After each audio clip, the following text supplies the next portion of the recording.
Hoy, road trip tayo bukas. Sino G? Paalam lang ako. Kanino, Jack? Sa parents mo? Palagi ka naman pinapayagan ng mga yun Sa girlfriend ko si Leah. Siya yung papaalam mo na kay Ash. Anak ng mga under!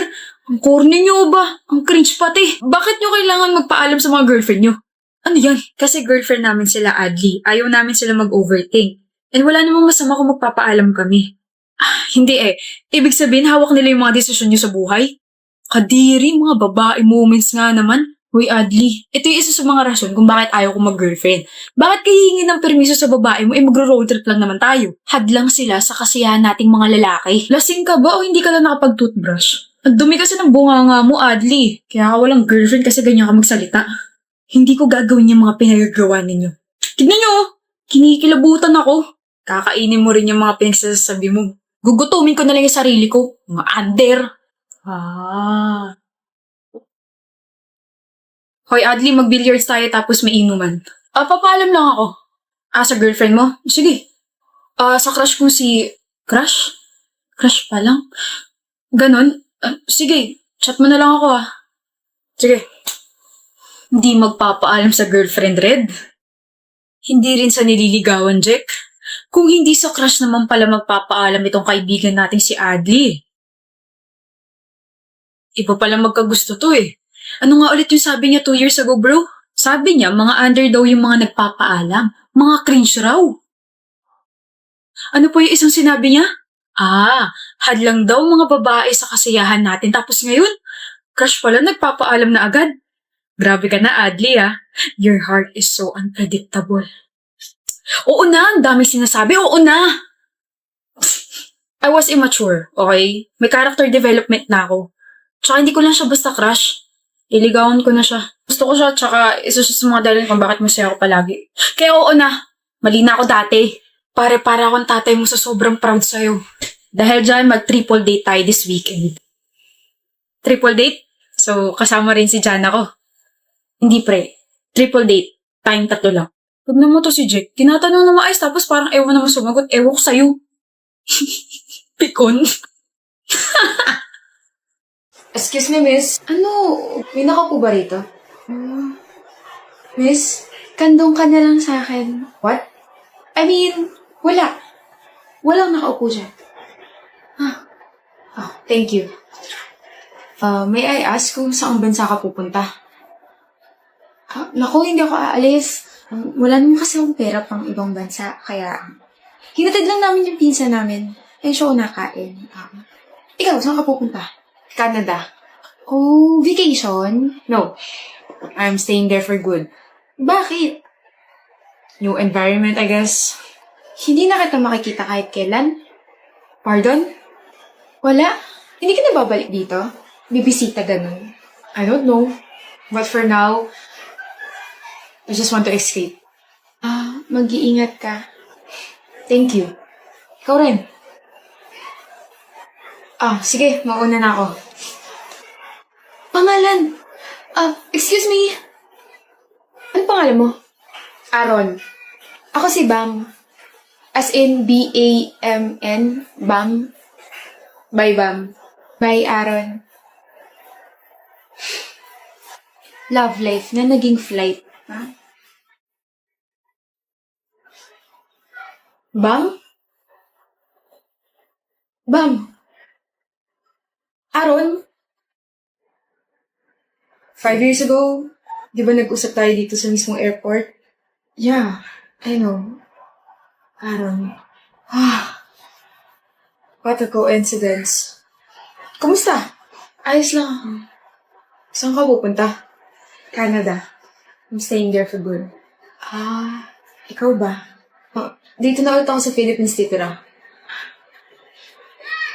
It's nice to see you again, Aaron, pero kasi kailangan ko na umalis. We'll see each other again, right? Wala. Ano, mag-iingat ka bang? Ikaw rin. Mag-iingat ka. It's really nice to see you again, Aaron. Right person at the wrong time. Why am I sad? Bakit ka banding ng tadhana? Brea, paabot nga nun. paabot nun? Ha? Ako na. Brea, sabi ni ma'am sa inyo raw ako. Ha? Sa inyo raw ako. Sa grupo niyo raw ako. Ha? Sa'yo ako. Ha? Ha? Basta sinabi ko na sa'yo, ha? Ha? Ha? Okay. Ha? Okay. Brea, natignan mo na yung sinend ko sa yung file. Ha? Oo, natignan mo na. Ano comment mo? Okay ba? Ha? Talaga? Tama yung sinend ko? Sabihin mo lang kapag may kailangan pa akong gawin, ha? Ha? Inunahan na kita para hindi ka na mahirapan. Laters! Uy, Brea, congrats nga pala, ha? Ha? Dikan kita with consent. Gusto mo? Sa tingin mo ba, mapipikon mo ako sa kakaganyan mo, ha? Ayoko na nga, kapag ikaw yung nangaasar, nakakapikon. Tapos kapag ako naman yung nangaasar, parang tuwang-tuwa ka pa. Ha? Danny! Anong feeling? Ayoko na. Ha? Hindi naman nakaka-offend yung sa akin, ah. At paano mo nasabi yan? Kasi yung ha ko, ha, like you. Ha? Ha? Yan lang yung tatanggapin kong ha mo kasi ang cute mo magulat. Ganda.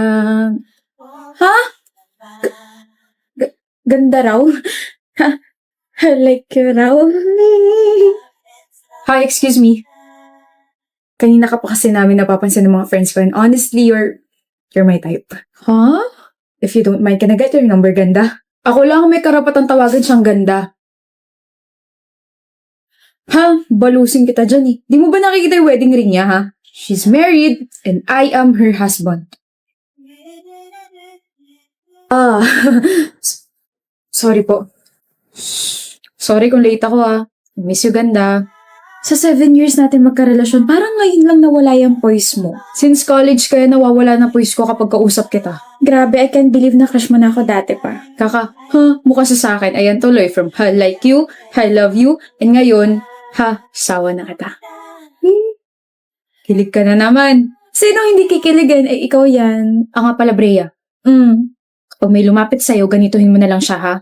Sakit ng ulo ko, sakit ng balikat ko. Yes, may kailangan ka. Eto, wedding ring to. Ang ganda, no? Ewan ko sa'yo. Kain na nga tayo. Buti nagpakita ka na sa amin, Ishi, no? Sorry, naging busy lang talaga. Grabe ka, pinsan. Isang taong ka rin walang paramdam. Kahit sa mga family gatherings, hindi ka umaattend. Kahit sa mga chats namin, hindi ka nagre-reply. Tapos bihira ka lang namin makita mag-post sa social media. Huy, pero I miss you, ha? My favorite cousin is finally here. Bakit ba kasi hindi ka nagparamdam? Ako. Alam ko na kung bakit, Ishi. Bakit? Nabuntis ka, no? What? Shucks. Oo nga, no? 1 year kang nawala. Tapos sa ibang bansa ka pa nagstay. Tama nga si mama, ikaw unang magkakaanak. Pinagchichismisan niyo ako? Uy, hindi naman. Pero yung sinabi ko na nabuntis ka, may sense naman yon. I mean, bigla ka nawala. Hindi nagparamdam, sabay uuwi bigla. Plus, tumaba ka pa. O, diba? Naku po, may tinatago ka palang kulo. Wild ka pala. Sa bagay, pare sila ng mama niya. Malandi. Joke. Uy, tumatawa. Totoo hula namin, no? You guys are freaking dumb. Nuraw? Dumb daw. Hindi ako nabuntis. Ano ba kayo? Nag-aral lang ako the whole year para makakuha ng scholarship sa isang university sa Canada. And guess what? I got in. Ang galing mo naman. Oh, bakit parang di na kayo makatingin sa akin? Nahihiya kayo, no? Ishi, sorry. Okay lang. Naiintindihan ko naman na medyo tanga kayo. Tanga? Sumusobra ka na. Grabe ka naman. Both of you insulted me first. Di naman yung pananay ko, nakamag-anak nyo rin. O sasabihin nyo, sumusobra na ako? Lumiliit ba yung utak ninyo? Ishi, ano ba? Tumigil ka na. Shut up, Andy. Muntik ka na rin mademanda dahil sa nasuntok mo, ah. Tsaka maawa ka naman sa mama mo na hina-high blood na dahil sa pagkakating classes mo. Sana hindi ka na lang umuwi. Nga pala. Kamusta pag-aaral mo, Yenny? Suspended ka raw, ah. Ano nga ulit yung ginawa mo? Nahulihan ka ng kodigo habang nag-e-exam. Hayop ka? Talak lang ng talak. Mas mainit talaga kapag walang laman ng lata, no?